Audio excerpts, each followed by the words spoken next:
There's a new frontier emerging in travel, and the race to be the first space tourism company to send travelers into orbit is heating up. We're live at DMO Mojo in Fort Myers, where we'll sit down with Dale Ketchum from Space Florida, Allison Cooper from Visit Tucson, and our own Rick Dunn from MMGY Global to discuss this emerging topic on the next Brands of Travel.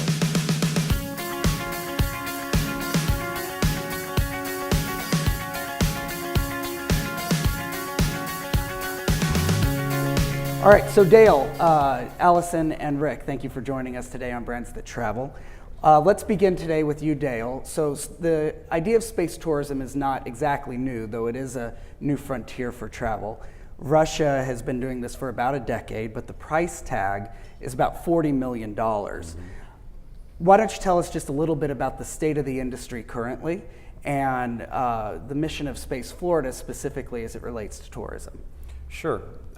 Basically, Dennis Tito was the first space tourist. He paid the Russians $40 million to have them take him up in a Soyuz capsule to the International Space Station. That was not something NASA wanted to do, but the space station isn't all NASA's, so they acquiesced because they didn't have a choice. And there have been about 4, 5, 6 others who have attended, participated, paid the money, and gone to the International Space Station. Now you have a number of players getting into the game with clearly Richard Branson with Virgin Galactic is the most high profile. They have 600-700 people who put down significant 5-figure deposits on the $250,000 to fly. And encouragingly, when they had the accident and had a fatality, the number of people who backed out was amazingly small. They still have hundreds and hundreds and hundreds of people who want to do this. So that's an encouraging development. Then you also have other companies like Xcore, Worldview with an entirely different technology and approach, which is pretty cool.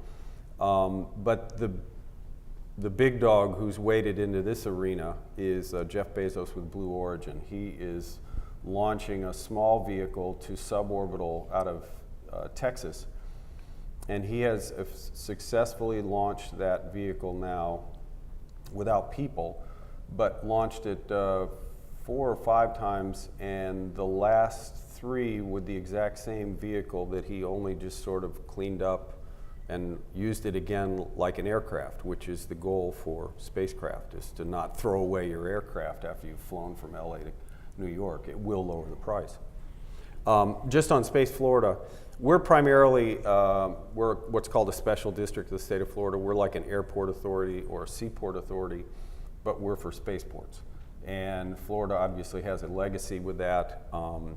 We're very proud of, we're trying to build on. We traditionally haven't been directly involved in tourism, but now the state of Florida provides us with $1.5 million a year specifically for space tourism. That's in the long run intended to be recruiting people to Florida to be actual space tourists. But since we're not doing that right now, we're attempting to get people to come to the state of Florida to recognize that there are still launches. We're having more launches than ever. We do about, I think this year we're over 30. And we still get thousands and thousands of people to show up in Cocoa Beach and Titusville area to watch a launch. It is still packed, especially if it's SpaceX. And now they're coming, you know, they're bringing the booster back to watch it land, and that is really cool. I guess our previous experience in tourism was like the Atlantis Museum, where we store the last shuttle flight at the Kennedy Visitor Center. That was an $80 million investment for that facility that was financed by Space Florida. It's definitely the best shuttle exhibit in the world. So you mentioned that, you know, tourism and interest in space is certainly active and alive today, and our research that we've done on this topic certainly indicates that. However, our research on this topic also suggests that there's some skepticism on how quickly we're actually going to be able to launch travelers into space. How quickly do you believe that we will get travelers into orbit or suborbit? Well, I think in the skepticism is appropriate by the public for how quickly a space program is going to evolve, regardless of what its long-term use is. But the public may be skeptical, but those of us who've been in the business for a long time are significantly more skeptical of anybody's schedule and budget. It takes longer and costs more than you expect, which is not unique in life and not unique to the space business. But I think it is coming quickly. The most encouraging, and I think the most encouraging development is that there is now really significant money moving into this arena. And if capital is flowing into a market, I can't think of a better definition of coming real than capital moving into a market. And you have a lot of very wealthy people, Branson, Bezos, Elon Musk, Bob Bigelow out of Nevada, and Paul Allen with Microsoft. They're all making major investments of their personal resources into commercial space. It's not all tourism, but it's commercial space. And these are not dumb people, and they're not doing it as a hobby. They're doing it because they think they can make money. So if capital's moving there, I'd have reason for encouragement. So let's talk about the approach that the market is taking a bit, because each of these companies seem to have a different type of aeronautic technology. So we talked about Virgin Galactic. They have a shuttle approach.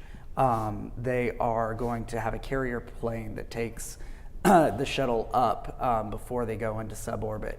Worldview is using high altitude balloon technology. Will we continue to see this kind of diversification in the approach, or is one of these technology approaches going to kind of win the day and then everyone will adopt accordingly? Well, I think I would anticipate that the more technology being applied to this, the better. I don't envision there'll be one scenario because the Virgin approach is reasonably comfortable. Jeff Bezos is, get on a rocket and ride up. That's a for people who like roller coasters, that's going to be the way to go, because there's a definite excitement to that as well. The balloon is my personal favorite because, as anybody in tourism knows, if you can involve in the experience an opportunity to have a cocktail through the whole thing, you're going to be much more successful. Although we do need to work on the technology, because your vodka will float out of the glass if you don't have. We're going to go with sippy cups or something of that nature. Yes. But I think a lot of these, and the balloon approach, because fundamentally a lot of those wealthy people with discretionary income may have not particularly good hearts, and the insurers will not want them getting into a Blue Origin roller coaster ride. So a variety of approaches with different experiences is probably the healthier way for the market to grow. So Blue Origin, you mentioned, seems to have chosen Texas as their location. Worldview announced recently that Tucson was going to be their exclusive launch location. What are destinations currently doing, like Florida, to lure some of these companies in so that they can become a launch destination or spaceport?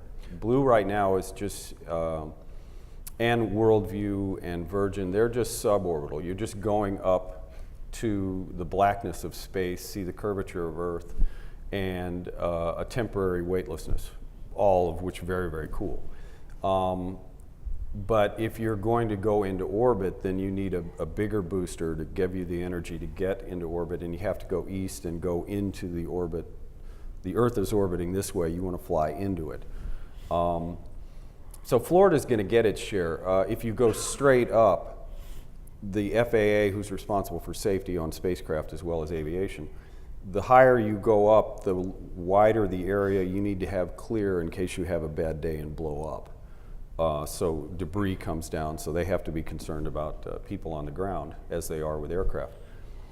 And doing that in Florida gets problematic because you can't go too far without getting people under your residence. But if you need a whole lot of nothing, West Texas is the place to be.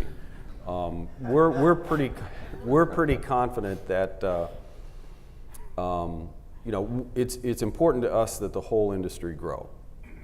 Florida, if you're talking about space and tourism, we're pretty confident we're going to get our share and a big share of that market. But if relative to discretionary income, that's one of the reasons why you see Virgin Galactic in particular and Xcore, they're establishing launch locations around the world. I think they're in the United Arab Emirates, where you have a lot of people with significant discretionary income, Singapore, but you also have countries and areas getting into the business across the globe, whether it's East Africa or Australia, Sweden. It's an exciting opportunity, and a lot of people are trying to get it. Speaking of destinations that have sought after companies like this, Tucson, Allison, certainly has done so, and they made the announcement that the city of Tucson publicly financed or incentivized Worldview to the tune of about $15 million to build their spaceport, which is now under construction. But there's been a little bit of local criticism about that.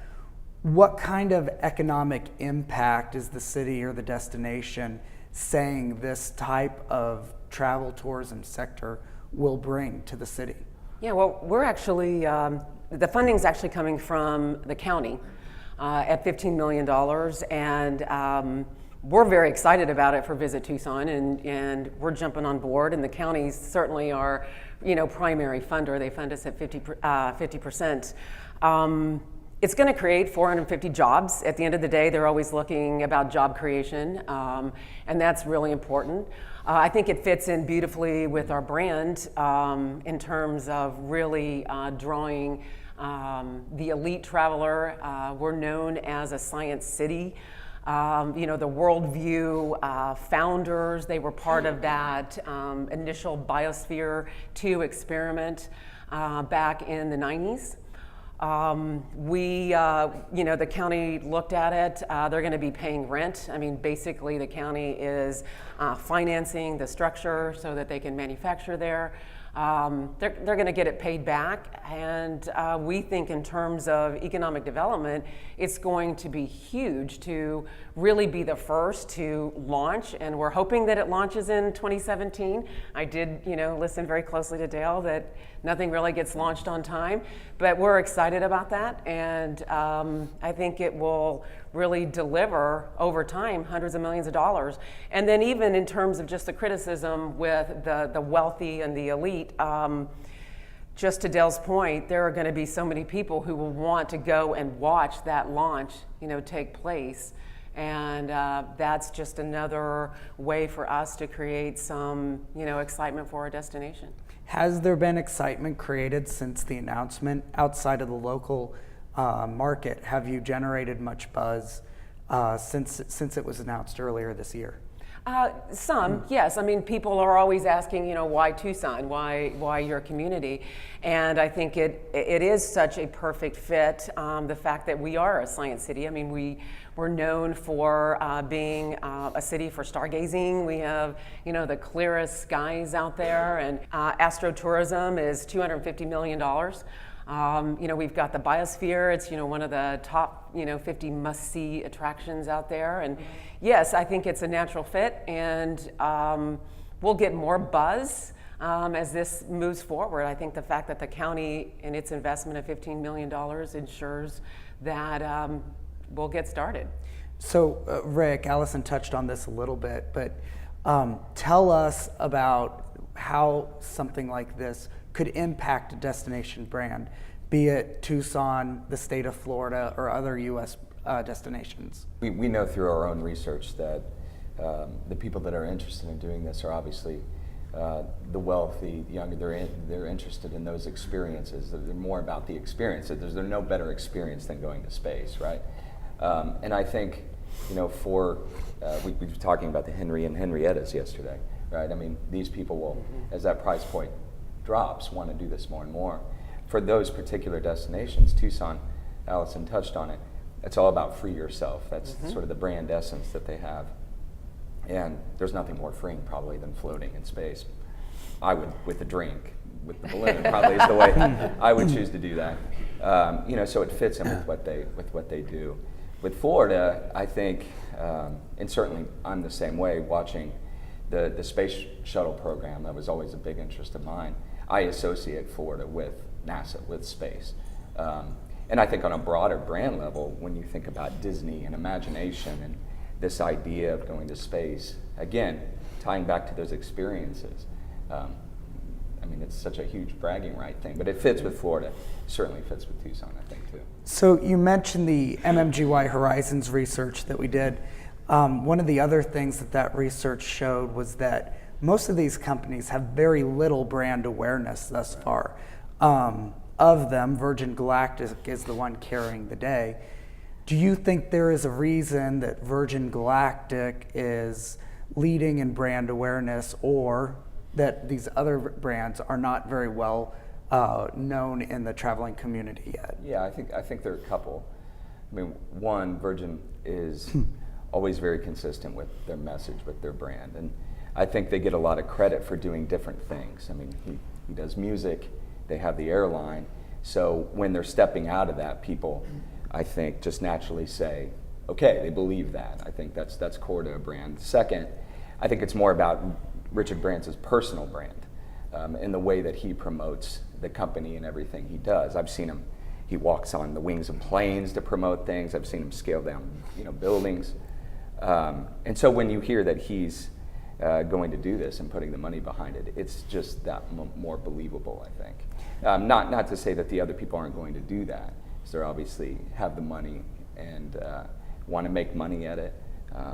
But I think from the recognition standpoint, he's gonna always be the leader. Do you believe that we will have travelers in orbit or suborbit within the next 2 years? Yeah, I think Worldview, is kind of the first probably that's going to get there. With their technology, it seems to be kind of the first entry, right? I mean, it's a lower price point, and it just seems more accessible with the balloon and going up and more comfortable, I think. I think within the next 2 years, sure. Allison? I couldn't agree with Rick more. No, we're really excited. As destinations, we're always talking about how we need to create new product, and that's just a constant conversation at a lot of the conferences we attend, and I think this is the right kind of product development. And when you're thinking about the personalities and the money that's behind it, I mean, no great thing has ever been accomplished without people like who we're talking about today, and we need to push forward. And as Dale said, you got to execute, and it's glad that Worldview is there, and they certainly have a market that they're going after. I mean, they're going to go after more the corporate, incentive travel that fits in beautifully, with what we're doing at Visit Tucson. So we're going to be ready to launch right alongside them. Dale? So tell us 2017, Dale. No, it could happen. Well, one point that I think you should be making more aggressively, it's not just the tourism, it's the manufacturing associated with the activity that's coming to Tucson. Because as you develop that expertise, it makes it easier to recruit other activity. Obviously, Tucson, extremely well known for science, and as a longtime member of the International Dark Sky Association, I appreciate what they have and what they have to offer. But I think I'm old and cynical, having been in this business for a long time. So 2017 to actually get paying customers, at the end of the day, if they don't get it, who cares? If they're executing in 2018 and they're making progress, the key is you got to get it right, because killing your tourists is bad for business. And so you've really got to make sure you execute. And the problem with this industry, it's even bigger than a plane crash. If things blow up going into space, everybody knows about it that instant.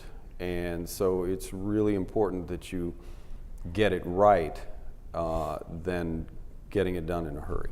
But is it going to happen? I don't think you could stop it. Great. Well, Dale, Allison, Rick, thank you so much for joining us today. This is a very interesting market, and it will be really interesting to see how things progress over the next 2 to 3 years. We'll certainly keep an eye on it, and thank all of you for joining us for this episode of Brands for Travel.